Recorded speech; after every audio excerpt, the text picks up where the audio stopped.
แขวงจำปาสักประกาศสั่งตั้งตาแสงสนามไส้นครปักเซอย่างเป็นทางการพิธีประกาศสั่งตั้งตาแสงสนามไส้นครปักเซแขวงจำปาสักจัดขึ้นในวันที่ 13 กุมภาพันธ์ 2026 โดยการให้เกียรติเข้าร่วมของฐานสุภาพธรรมหักษาห้องเลขาคณะบริหารงานภาคแขวงจำปาสักมีฐานสุขสวรรค์วิไลวงศ์ประธานคณะกรรมการปกครองแขวงจำปาสักฐานวรรณไสศาสตร์ตระกุลเลขาคณะบริหารงานภาคนครปักเซพร้อมด้วยการนำแขวงนครประธานคณะกรรมการปกครองเก่าเมืองพร้อมด้วยภาคส่วนที่เกี่ยวข้องและพ่อแม่ประชาชนเข้าร่วมในพิธีฐานสุขวิสัยศรีสมหวังประธานคณะกรรมการปกครองนครปักเซให้ฮู้ว่าตาแสงสนามไส้มีเนื้อที่ทั้งหมด29,004 กิโลเมตรหรือ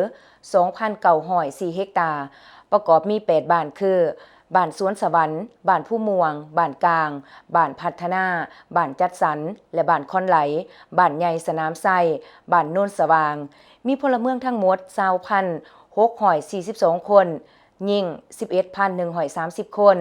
มี 3,657 หลังคาเรือนและ288 หน่วยด้านกงจักการจัดตั้งพรรคเมนได้สร้างตั้งหน่วยพรรคหากฐานตาแสงสนามไส้ประกอบมีเลขาห้องเลขาและฐานประธานกวดการหน่วยพรรคพร้อมนี้ก็ยังได้สร้างองค์การจัดตั้งพรรคหากฐานตาแสงซึ่งประกอบมี13หน่วยพรรคขึ้นกับ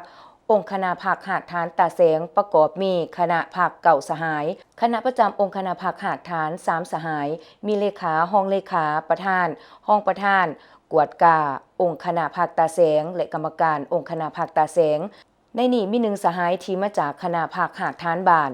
ตาแสงสนามไส้ประกอบมี5หน่วยงานคือหน่วยงานบริหารปกครองหน่วยงานเศรษฐกิจการเงินหน่วยงานวัฒนธรรมสังคมหน่วยงานปกสปกสหน่วยงานภาคองค์การจัดตั้งมหาชนบุคลากรของตาแสงสนามไส้ประกอบมีพนักงานทั้งหมด13ฐานยิ่ง3ฐานในนั้นประกอบมีฐานประธานคณะกรรมการปกครองตาแสง1ฐานห้องประธานคณะกรรมการปกครอง2ฐานกรรมการที่เป็นหัวหน่วยงาน5ฐานยิ่ง2ฐานพนักงานสวยเวียก5ฐานยิ่ง1ฐานจากนั้นฐานแสงอาทิตย์คันดาราห้องหัวหน้าคณะจัดตั้งแขวงจำปาสักได้ผ่านข้อตกลงคณะกรรมการปกครองแขวงจำปาสักฉบับเลขที่94/คปขจสลงวันที่9 กุมภาพันธ์ 2026ว่าด้วยการสร้างตั้งตาแสงสนามไส้นครปักเซแขวงจำปาสักพร้อมเดียวกันนี้ฐานศรีสง่าบัวประเสริฐหัวหน้าคณะจัดตั้งนครปักเซได้ผ่านขอตกลงคณะกรรมการปกครองนครปักเซว่าด้วยการแต่งตั้งฐานประธานห้องประธานคณะกรรมการปกครองตาแสงสนามไส้ในนั้นแต่งตั้งฐานบรรหาเทพทองวันกรรมการภาคนครเป็นประธานคณะกรรมการปกครองตาแสงสนามไส้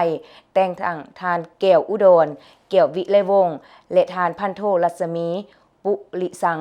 เป็นห้องประธานคณะกรรมการปกครองตาแสงสนามไส้และผ่านขอตกลงของคณะกรรมการปกครองตาแสงสนามไส้ว่าด้วยการแต่งตั้งหัวหน้าหน่วยงานและพนักงานสวยเวียกในนั้นแต่งตั้งทานสิทธิไส้มณีรัตน์เป็นหัวหน้าหน่วยงานบริหารปกครองและทานจันทราไสยพรเป็นพนักงานสวยเวียกแต่งตั้งทานอรดีภูมินิวฒน์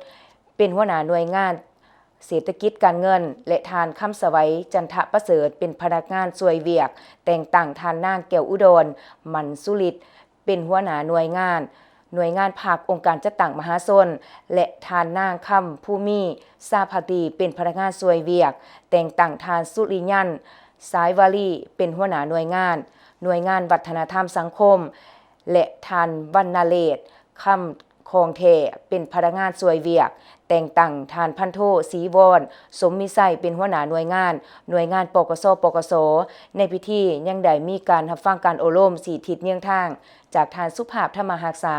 ห้องเลขาคณะบริหารงานภาคแขวงจำปาสักพร้อมนี้ยังได้เปิดป้ายและลั่นของ9 บาทเพื่อเป็นสิริมงคลอีกด้วย